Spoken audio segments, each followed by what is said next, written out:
तुम्हारी इन बातों से तो साफ जाहिर है कि शादी से पहले तुम्हारी बीवी और कैप्टन महेंद्र दोनों दोस्त थे। महेंद्र भी उसी जगह का रहने वाला था जहां की तुम्हारी बीवी थी। शादी के बाद वो यहाँ आता है, तुम्हारी बीवी से होटल में मिलता है। वो उसे देख के घबराती है। सुबह उसका फोन आता है। दोनों में जो बातें होती हैं तुम्हारी बीवी तुमसे छुपाती है, और रात को तुम्हारे साथ थिएटर भी नहीं जाती बल्कि उससे मिलने चली जाती। अगले रोज सुबह उसके नाम एक चिट्ठी आती। वो तुम्हारे साथ पूना भी नहीं जाती, उसे कोई जरूरी काम निकल आता है। इन सब बातों का तो सिर्फ एक ही नतीजा निकलता है, महेंद्र और तुम्हारी बीवी के ताल्लुकात थे। इस कत्ल में महेंद्र का हाथ। महेंद्र को तलाश किया। लेकिन कैसे, कहां तलाश करूं महेंद्र को? मेरी तो कुछ समझ में नहीं आता। जाओ अपनी बीवी के खत कागजात जो कुछ भी वो छोड़ गई है उनमें ढूंढो। मुमकिन है वहां कोई ऐसी चीज मिल जाए जिससे महेंद्र का पता चल जाए।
जगमोहन, मैं हूं कुमार। सुनो, सब गड़बड़ हो गया। क्यों, क्या हुआ?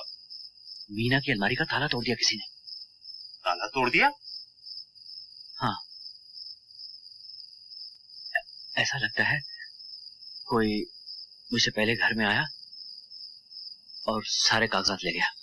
कातिल के सिवा ये काम और किसी का नहीं हो सकता। कातिल मुझसे दूर होता जा रहा है, पुलिस मेरे करीब आती जा रही है।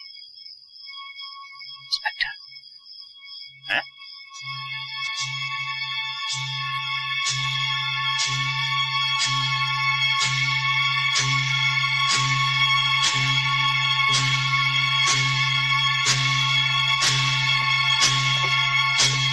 आइए इंस्पेक्टर साहब, कैसे तकलीफ की सर? वो यूं इधर से गुजर रहा था, आपके घर में लाइट नजर आई तो मैंने सोचा जरा मिलता ही चलूं। तशरीफ लाइए। Thank you.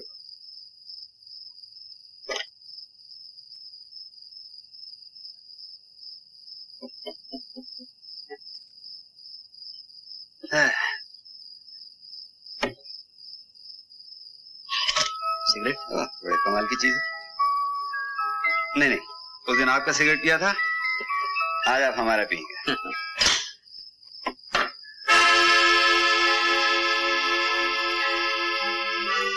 सिगरेट केस देख रहे हैं? जी, ऐसा एक मेरे पास भी था। ये आप ही का तो है। ये देखिए, किसी ने आपका नाम मिटा दिया। ये सिगरेट केस मुझे मेरी बीवी ने दिया।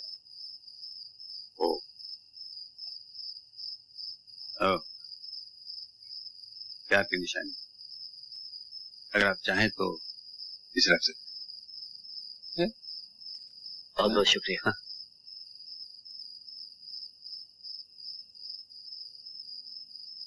लेकिन इस सिलसिले में आपको एक तकलीफ देना चाहूंगा। कहिए। सरकारी मामला है ना, ये दरअसल चोरी के माल में बरामद हुआ था। आपको एक कागज पे जरा दस्तखत करने होंगे, एक रसीद के तौर पर। You don't mind? जी हाँ, हाँ।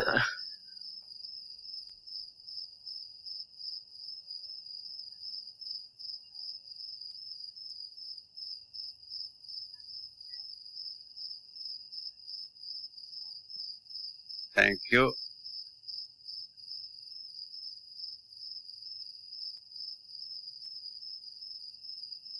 हैप्पी? शुक्रिया।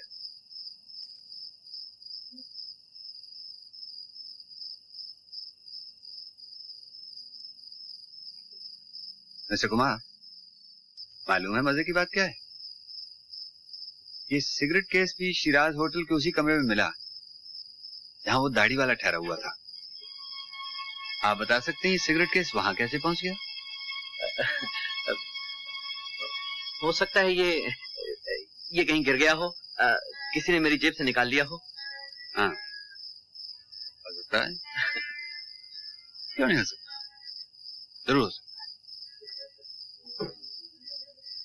ओह हेलो मिस्टर जगमोहन, आप कब आए? अभी अभी। आप आए और हम चले। Bye bye.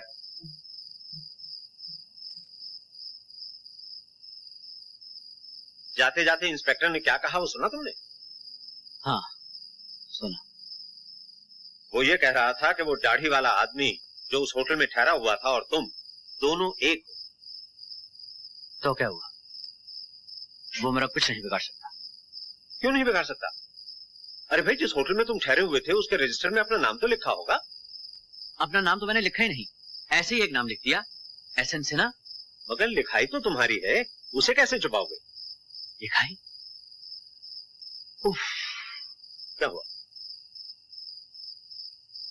अब मैं समझ गया। इंस्पेक्टर मेरा सिगरेट केस वापस करने नहीं आया था, रसीद के बहाने मेरी लिखाई का नमूना लेने आया था। जगमोहन वो मेरे दस्तखत ले गया। ओ, ये तो बहुत बुरा हुआ। वो तुम्हारी इस लिखाई को उस लिखाई से मिलाएगा जो उस होटल के रजिस्टर में है। मेरे ख्याल से तुम कल तक जरूर गिरफ्तार कर लिए जाओगे।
जिसकी हमें भी जरूरत है।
क्यों? नतीजा ये कि पहले तुम मुजरिम नहीं थे, अब हो गए। वो फंदा जो तुमने अपने गले में खुद डाल लिया था उसे और मजबूत कर लिया। तो तुम क्या समझते हो, कानून के पंजे से निकल कर भाग जाना कोई आसान बात है? इसके हाथ बहुत लंबे हैं, पुलिस यहां भी आ सकती है। पुलिस?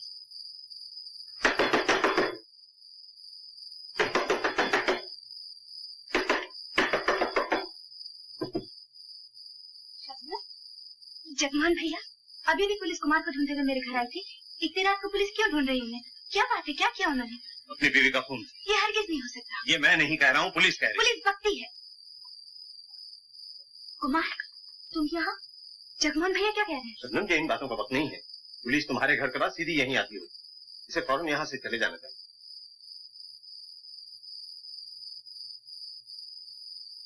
लेकिन मैं कहाँ जाऊँ?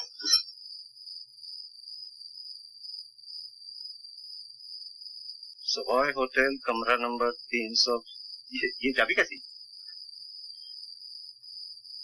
हाँ, मैं तो भूल ही गया। रात जब तुम्हें मैं घर से फोन कर रहा था तो ये चाबी मुझे बरामदे में पड़ी हुई मिली।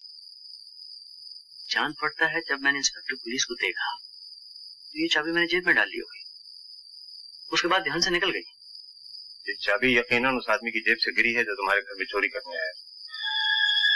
इसका मतलब ये हुआ कि ये आदमी सवाई होटल के कमरा नंबर 320 में ठहरा हुआ है और यही आदमी कातिल है।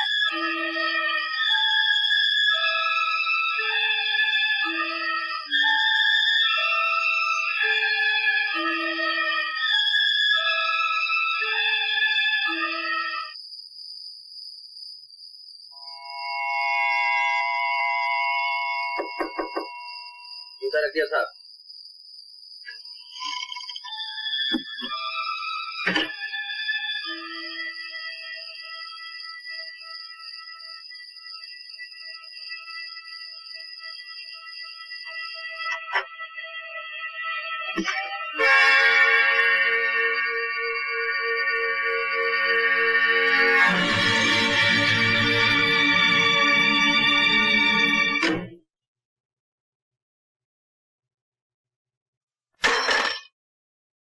ये चाबी मुझे अपने मकान के बरामदे में मिली थी, मेरी जेब से गिर गई थी। तो तुम ही वो आदमी हो जो चोरी से मेरे घर में आए थे। क्यों? मुझे कुछ कागजात की जरूरत। जिन्हें तुमने ताला तोड़कर निकाल लिया। इसका मतलब है तुम मेरी बीवी को जानते थे। बहुत अच्छी तरह।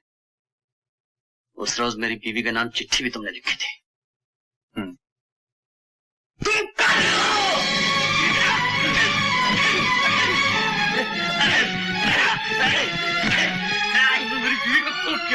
मेरा घर बर्बाद किया। मैं तुम्हें जेल से बाहर डालूंगा, जेल से बाहर डालूंगा।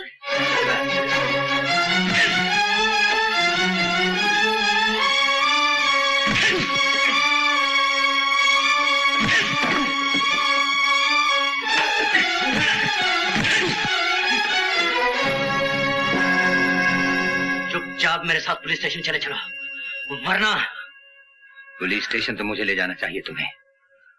वो दाढ़ी वाले आदमी तुम हो जिसकी पुलिस को तलाश है, मगर मैं तुम्हें पुलिस स्टेशन नहीं ले जाऊंगा।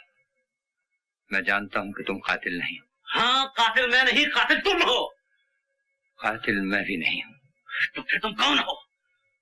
तुम्हारी बीवी का पहला पति।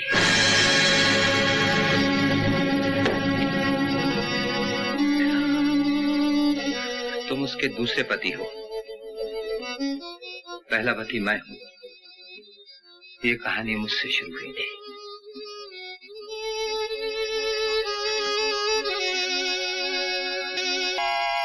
आज इस कहानी के से पर्दा उठाता हूं।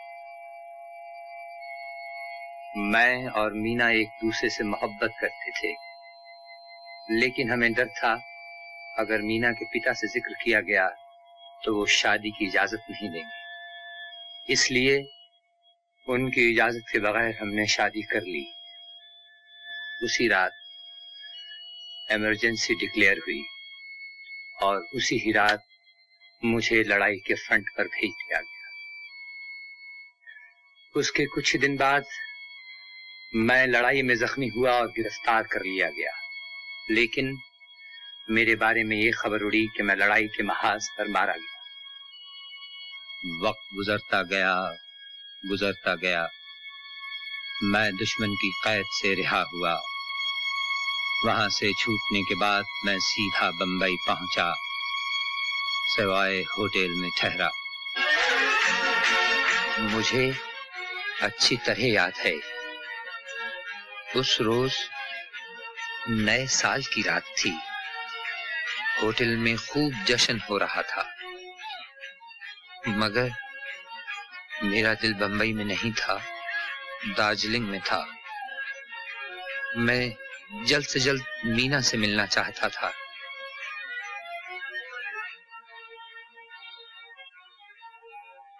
उसी रात मैं होटल से निकला, हवाई जहाज से दार्जिलिंग के लिए अपना टिकट बुक कराया और जैसे ही होटल वापस आया, अचानक महेंद्र से मुलाकात हुई। हम एक दूसरे के गले से लिपट गए, जैसे कि जिंदगी और मौत आपस में मिल रहे हैं।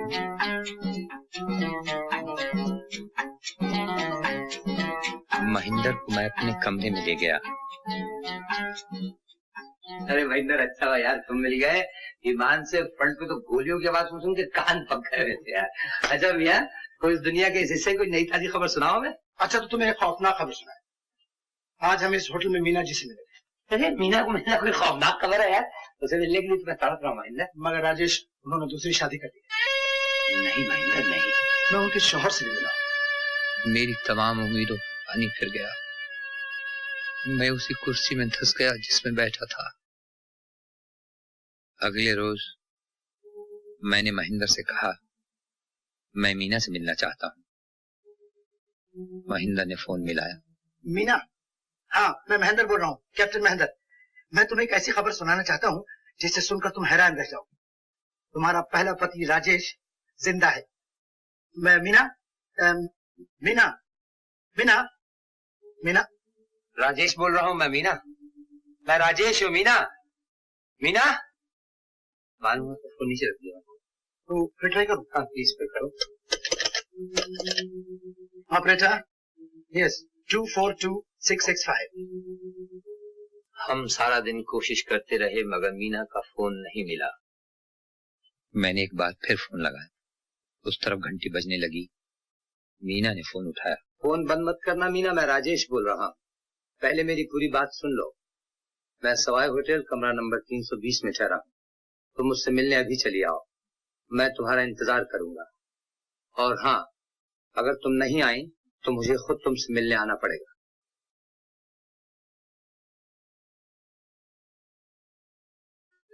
तो उस रात मीना तुमसे मिलने आई थी? हाँ।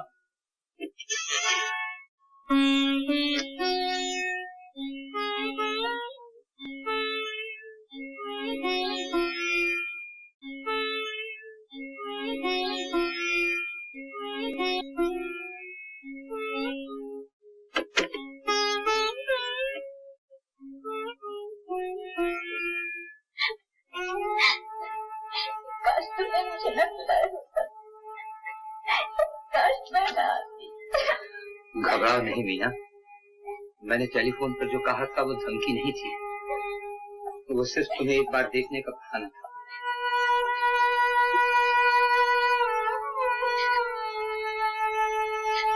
राजेश, मैं तुम्हें कैसे समझाऊं, ये सब किस तरह हो गया? मैं जानता हूँ ये सब किस तरह और किस लिए हो गया। मीना, ये इसलिए हो गया कि हमने शादी की पवित्रता को नहीं माना। हमने चोरी की, मोहब्बत को गुनाह का रूप दे दिया। हमारी शादी एक भूल बनकर रह गई, और भूल कभी इंसान का पीछा नहीं छोड़ती। इंसान इंसान को माफ कर देता है, कभी कभी भगवान भी इंसान को माफ कर देता है, मगर इंसान की भूल उसे कभी माफ नहीं करती, सजा देकर ही छोड़ती है। सजा मुझे मिलनी चाहिए थी, सो मिल गई। राजेश, मुझे माफ कर दो, ये सब मेरी वजह से हुआ। नहीं मीना, इसमें तुम्हारा कोई दोष नहीं। कातिबे तकदीर इस कहानी को यूं ही बयान करना चाहता था। हम तो मिलें, बिछड़ जाएं, फिर मिलें, फिर बिछड़ जाएं, और फिर दो अजनबियों की तरह अपने अपने रास्तों पर चले जाएं, जहां से पलट कर आना मुमकिन नहीं।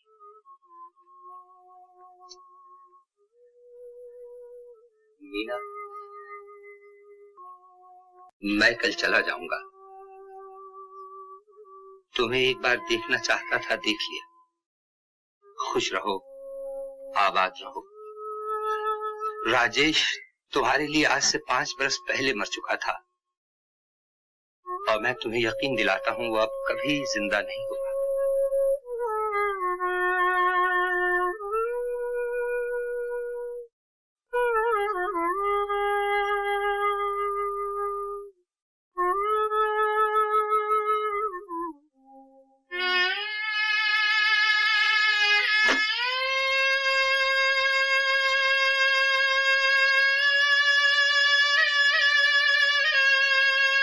अब तुम अपने घर जाओ मीना।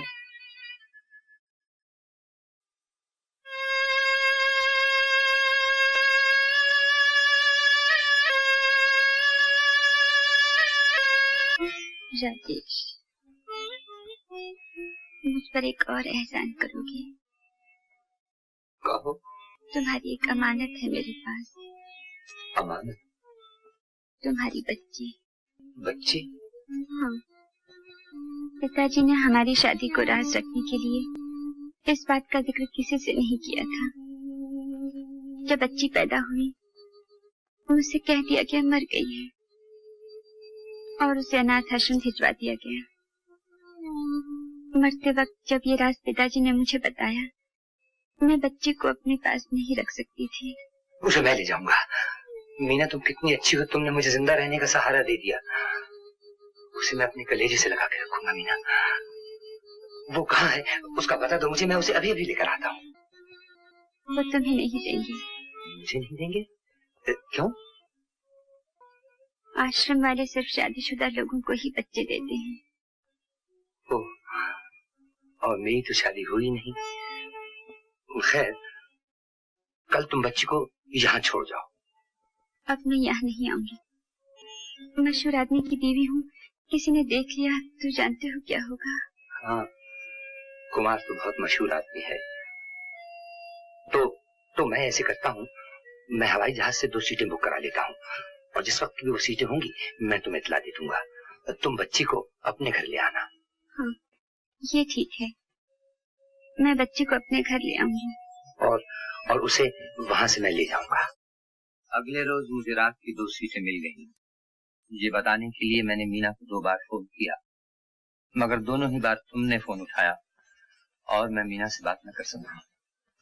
उसके बाद मैंने बहुत बार फोन मिलाया, ऑपरेटर से भी कहा कि नंबर मिला है, लेकिन किसी न किसी वजह से मीना का फोन न मिल सका। चूंकि इत्तला देना जरूरी था, मैंने मीना को एक चिट्ठी लिखी। तो क्या उस रात तुम मेरे घर गए थे? हाँ, मैं गया था। उस वक्त कहीं दूर गिरजे का घंटा बज रहा था। वहां पहुंचकर मैंने ऊपर देखा, बत्ती जल रही थी। दरवाजा खुला हुआ था, जाहिर है मेरे लिए खुला रखा गया था।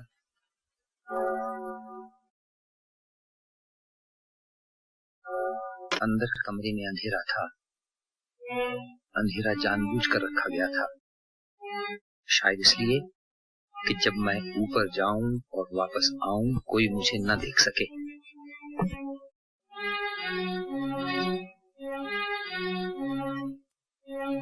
मैं आहिस्ता आहिस्ता सीढ़ियां चढ़ता हुआ ऊपर गया।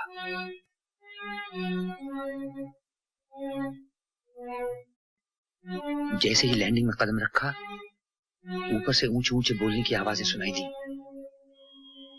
मैं समझा तुम आ गए।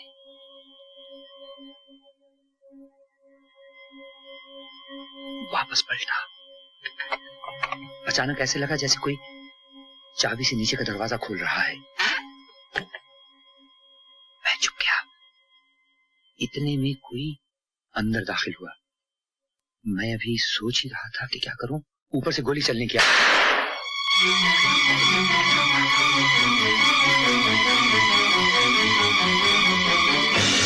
दाखिल हुआ तो देखा मीना की लाश खून में लिथड़ी पड़ी है। मैंने चारों तरफ नजर दौड़ाई, कमरे में कोई नहीं था। कातिल जरूर पीछे की सीढ़ी से निकल गया होगा। सोचा उसे पकड़ूं, लेकिन नीचे सीढ़ियों पर किसी के चढ़ने की आवाज आई। मैं लपक कर पर्दे के पीछे छुप गया। दूसरे ही लम्हे दाढ़ी वाला दाखिल हुआ। ये तुम थे? हाँ, वो मैं ही था। मैंने तुम्हारी चिट्ठी पढ़ ली थी। मुझे मीना पे शक हो गया था। मैं जलील हूँ, मैं कमीना हूँ। मैंने अपनी बीवी पे शक किया। वो घर जो मैंने मोहब्बत से बनाया था, शक से बर्बाद कर दिया। मीना का खून मैंने किया है। मैं खूनी हूँ, मैं कातिल हूँ। नहीं, कातिल न तुम हो न मैं हूँ। कोई तीसरा आदमी है। ये तीसरा आदमी कौन है? मुझे कुछ नहीं मालूम। मगर सवाल तो फिर अपनी जगह रहा, ये तीसरा आदमी कौन है? कुमार, जब मैं तुम्हारे घर पहुंचा तो तुम्हारे कमरे की बत्ती जल रही थी। इसका मतलब हुआ कि मीना अनाथ आश्रम से बच्ची को घर ले आई थी और बच्ची घर पर थी। बच्ची? तो बच्ची कहाँ है? मीना ने कहा था बच्ची आश्रम में है, और आश्रम का पता मुझे मालूम नहीं था। मुझे मालूम है। अब तो मुझे भी मालूम है कुमार। ये कागज जो मैं तुम्हारे यहाँ से लाया, इसमें पता था और मैं तैयार होकर वहीं जा रहा था जब तुम आए। चलो मैं भी चलता हूँ तुम्हारे साथ। तुम कैसे चलोगे? पुलिस है तुम्हारे पीछे। उस बच्चे की ऐसी क्या जरूरत पड़ गई सबको? जो है उसी को ढूंढता चला आता है। पहले एक श्रीमती जी आई थी। मैंने उनसे कहा बच्ची को गोद ले लो, तो कहने लगी मेरी मजबूरी है। कुछ दिन बाद फिर चली आई, फरमाने लगी बच्ची चाहिए।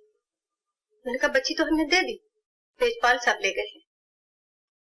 श्रीमती जी को गए अभी 2 घंटे भी नहीं हुए होंगे, तेजपाल साहब तशरीफ ला रहे हैं। बच्ची तो नहीं यहाँ आई। बच्ची ना हुई अलादीन का चराग हो गया। तेजपाल साहब का पता आप मुझे देंगे? हाँ।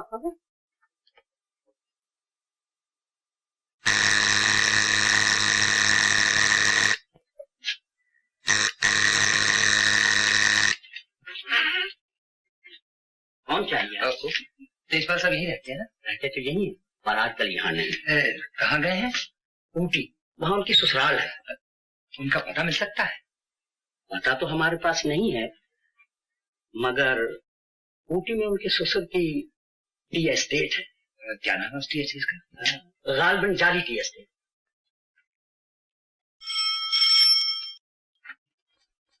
हेलो कुमार, अरे भाई तुम कहाँ हो? हम सब परेशान है तुम्हारे लिए। सुनो जगमोहन, तुम फौरन यहाँ चले आओ। सवाई होटल, कमरा नंबर 320। क्यों, आखिर बात क्या है? ये सब बाद में बताऊंगा, तुम फौरन यहाँ चले आओ, जल्दी।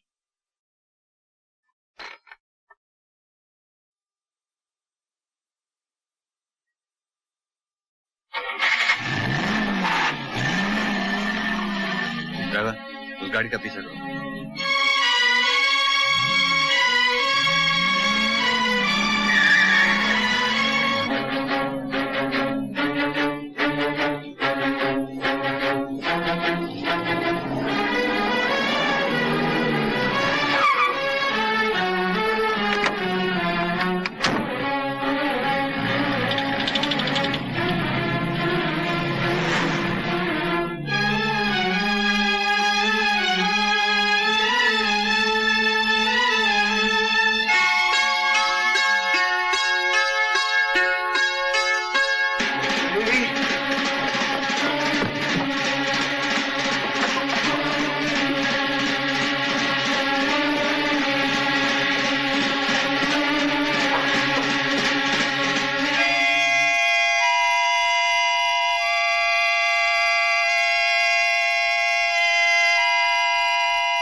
2 मिनट में तुमने इतनी लंबी कहानी सुना दी कि मेरी कुछ समझ में नहीं आया। वो फिर कभी समझ लेना। इस वक्त तो ये जरूरी है कि जितनी जल्दी हो सके हम दोनों ऊटी पहुंचे, इससे पहले कि पुलिस इसे पकड़ ले।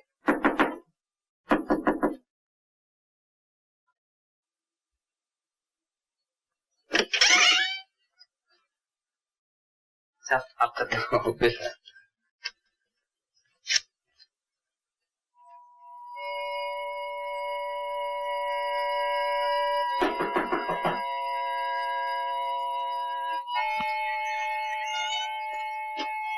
अंदर बाहर आ जाइए प्लीज।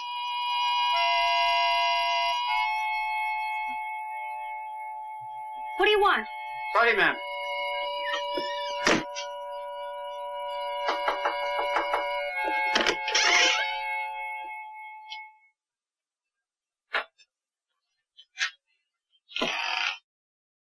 हेलो वकील साहब, आप यहाँ कैसे?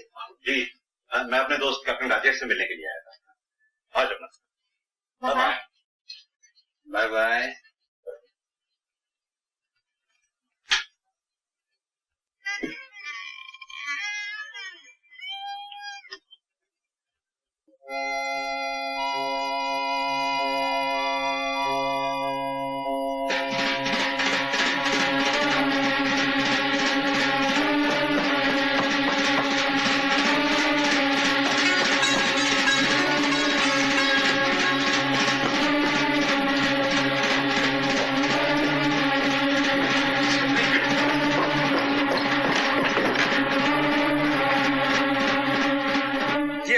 आपका रूम बुक है। आप 12 बजे के बाद कभी भी शिफ्ट कर सकते हैं। Thank you. Do you mind?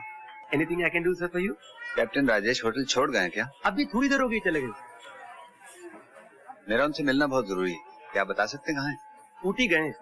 हमने उनके लिए 2 सीटें बुक कराई हैं, बॉम्बे से बैंगलोर, बैंगलोर से कैम्बटूर के लिए। 2 सीटें? हवाई जहाज से। मेरे ख्याल में अगर आप जल्दी करें तो उनको एयरपोर्ट पे मिल सकते हैं। Thank you. You welcome.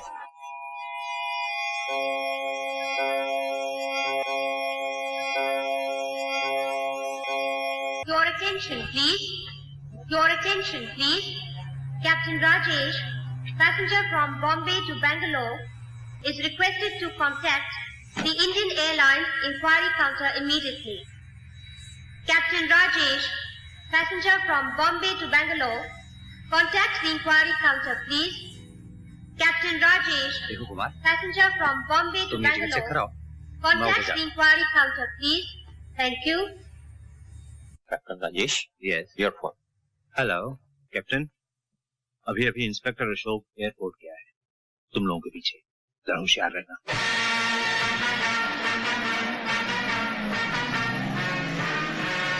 Indian Airlines announced the departure of their caravan flight number 105 to Bangalore.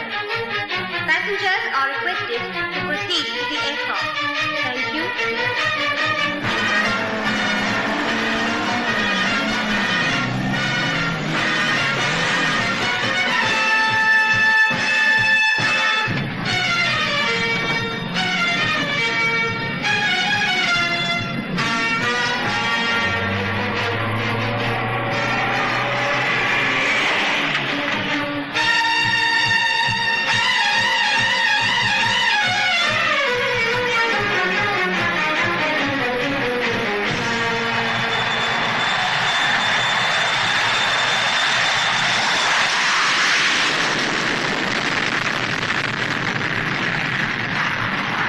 Hello control, give me Bangalore urgent.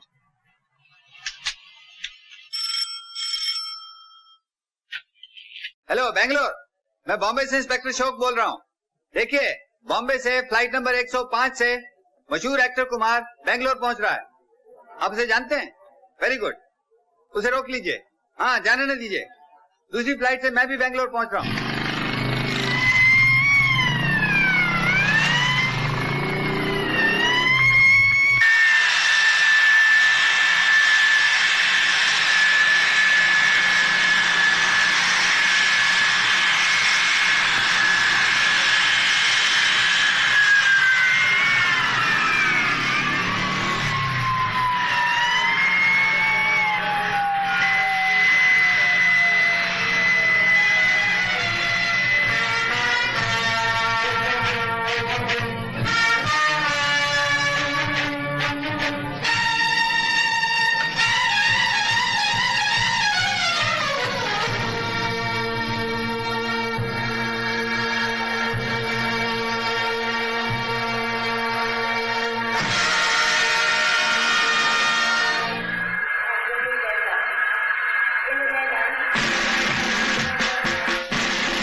मालूम होता है इंस्पेक्टर अशोक को धोखा हुआ है। सब पैसेंजर तो आ गए, कुमार तो कहीं दिखाई नहीं देता।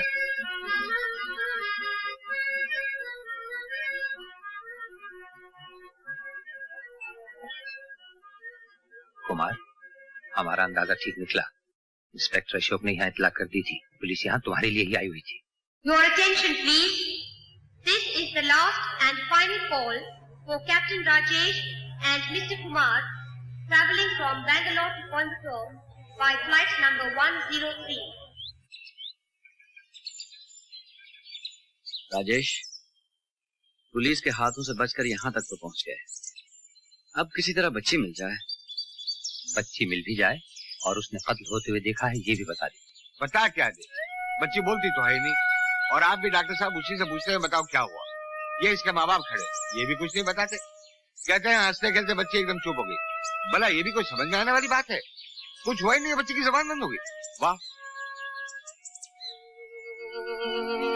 प्लीज डॉक्टर साहब कुछ कीजिए ना। जब मैंने इसको पहली बार देखा था, ये 1 साल की थी, मैना की तरह चेक की थी। आज तो ऐसा मालूम होता है जैसे वो बच्ची नहीं। चलो बेटा अंदर चलो। चलो अपना काम करो, सत्यानाश कर रखा है बच्ची का। डॉक्टर साहब कुछ तो कीजिए ना। आपने कहा था इसको खुली हवा में रखो, बाहर ले जाया करो। रोज ले जाता हूँ, सुबह शाम बागीचे में लटा रखता हूँ। यही एक तरीका है। मैं शुरू से कह रहा हूँ बच्ची को सख्त सदमा पहुंचाए, जिसकी वजह से इसकी जबान बंद हो गई। जब ये बोझ दिमाग से हट जाएगा, बच्ची खुद ब खुद बोलने लग जाएगी।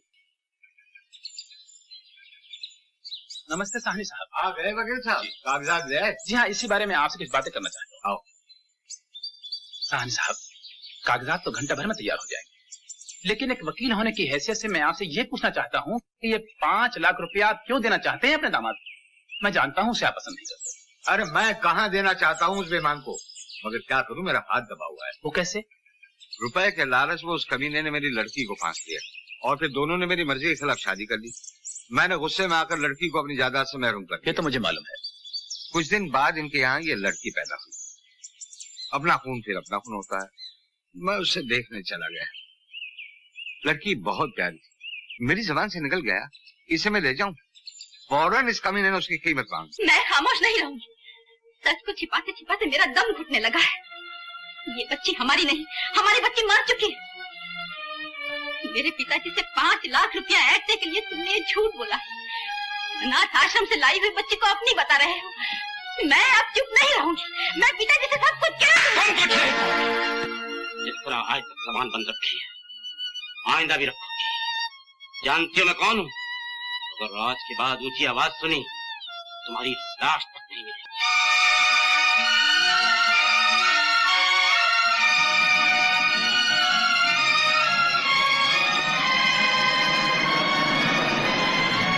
रुक जाइए प्लीज। फेस बदलकर आप मुझे धोखा नहीं दे सकते। इंस्पेक्टर, मुझे आपसे कुछ कहना है। अब जो कहना है अदालत में कहिएगा। चुपचाप चले आइए।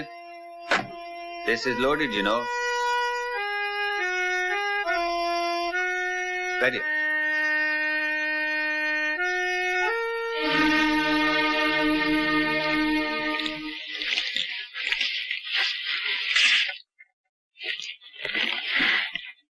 आप यहाँ दस्तखत कर दीजिए।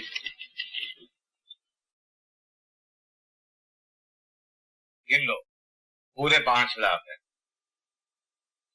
आपने गिने या मैंने? बात देखी। और सुनो, आज के बाद बच्ची से तुम्हारा कोई ताल्लुक नहीं रहेगा।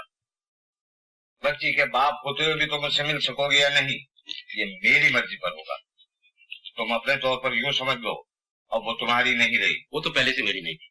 अब मेरा मतलब है कि जब वो पैदा हुई और आपने उसे गोद लेने का इरादा किया था, मैंने तो उसी दिन से उसे अपना नहीं सोचा। तुमने बहुत अच्छा किया। अब जाओ। इजाजत हो तो अपना सामान ले। Get out. Thank you very much.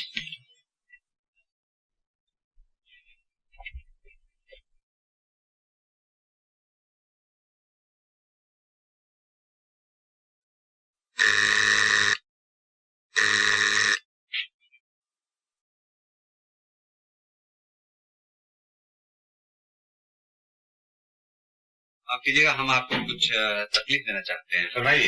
वो रही इंस्पेक्टर, यही है वो बच्ची। क्या बात है, क्या चाहिए आप लोगों को? मैं इंस्पेक्टर अशोक हूँ, बॉम्बे से आया हूँ। ये कैप्टन राजेश और वो मिस्टर कुमार हैं। पिछले दिनों बॉम्बे में इनकी बीवी का कत्ल हो गया था और इनका कहना है कि ये बच्ची उस कत्ल के बारे में कुछ बता सकती है। ये बच्ची? जी। क्यों, आपको इतराज है हम बच्ची से कुछ सवाल पूछ लें? जरूर पूछिए, मगर ये बताइए कैसे, ये बोलती तो है ही नहीं। बेटे, तुमने हमें पहचाना? तुम हमारे घर आई थी, हम दोनों सोफे के पीछे छुप गए थे। मैं तुम्हारी आंटी का आटा। हाँ बेटे, पहचाना ना मुझे? तुम कैमरा उठाकर लाई थी, मैंने तुम्हारा और आंटी का फोटो खींचा था। हाँ बेटे, याद आया? याद आया ना? याद आया ना? याद आया ना बेटे? हाँ, बोलो बेटे। सारिका, मेरी तरफ देखो सारिका, मेरी तरफ देखो सारिका। बोलो बेटे, बोलो। चलिए मिस्टर कुमार, कम ऑन। खत्म हो गया खेल।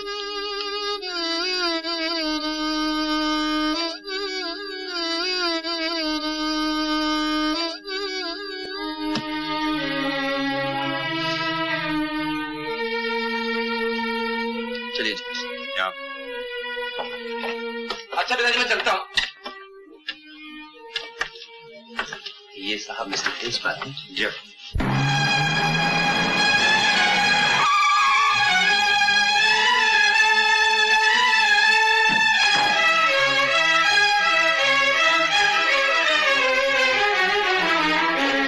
हेलो जगमोहन साहब। हेलो। जरा देर से आए आप, मैंने आपके दोस्त को थाम दिया। अच्छा ही किया, बाकी जितने लोग यहाँ हैं उनको भी थाम दिया। क्या मतलब? कि मैं आपको कुछ दिखाना चाहता हूँ और मैं चाहूंगा कि इस कमरे के बाहर कोई न जाए। देखिए, मुझे जरा निकल जाने दीजिए। ऐतराज न हो तो आप भी ठहर जाएंगे ना, 5 मिनट की तो बात है। कि मुझे बहुत जल्दी है। रुक जाइए साहब, ऐसी भी क्या बात है, आप भी देखते जाइए। बोलिए अपना भानुमति का बेटा। ये सब क्या हो रहा है, मेरे तो कुछ समझ में नहीं आता। इंस्पेक्टर साहब, मैं आपको एक ऐसी फिल्म दिखा रहा हूँ जो इस बच्ची ने खींची।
कदम भी आगे बढ़ाया तो मैं बच्ची को गोली मार दूंगा।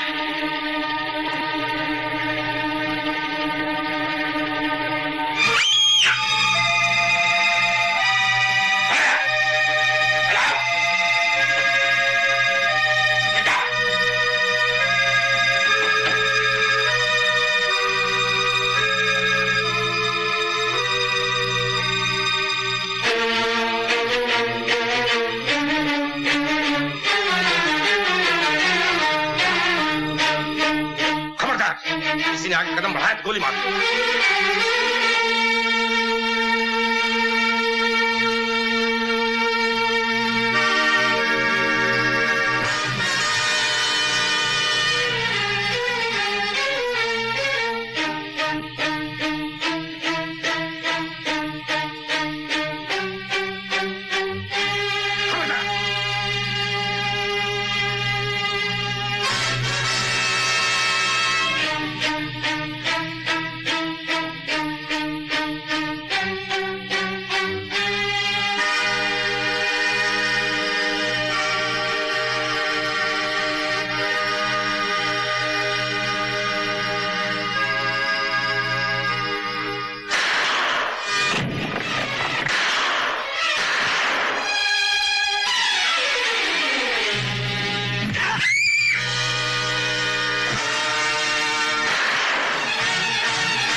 शिखू, राजेश कहाँ है? वो रहा राजेश।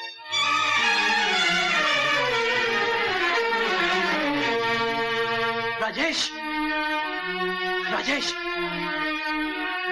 राजेश, तुम ठीक हो ना? मैं तो ठीक हूँ राजेश, लेकिन तुम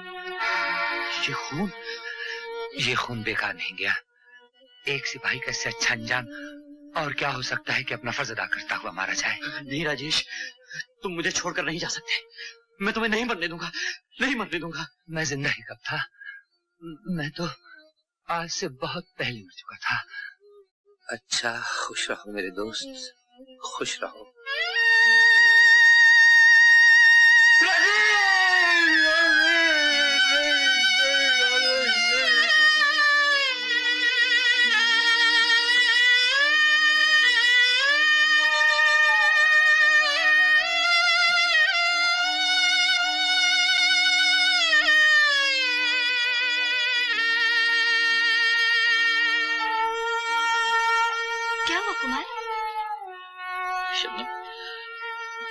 मुझसे काम नहीं होगा। क्यों? स्टेज पर आते ही वो सारी यादें वापस आ गई जो मेरी जिंदगी थी, जिसके लिए मैं हंसता था, रोता गाता था। आज वो यहाँ मौजूद नहीं। वो कुर्सी जहाँ मीना बैठा करती थी, मुझसे कह रही है मीना का कातिल मैं हूं। वो मेरी बीवी थी, मुझे उस पर भरोसा करना चाहिए था, उसे अपना हमराज बनाना चाहिए था, लेकिन मैंने ऐसा नहीं किया। मैं न हमराज बन सका, न बना सका। मैंने उस पर शक किया, उसे मार डाला। जिस घर को मोहब्बत से आबाद किया था, मैंने शक से बर्बाद कर दिया। शबनम, जिस तरह वो कुर्सी खाली है, मेरा दिल भी खाली है। कुर्सी खाली नहीं है, ये देखो।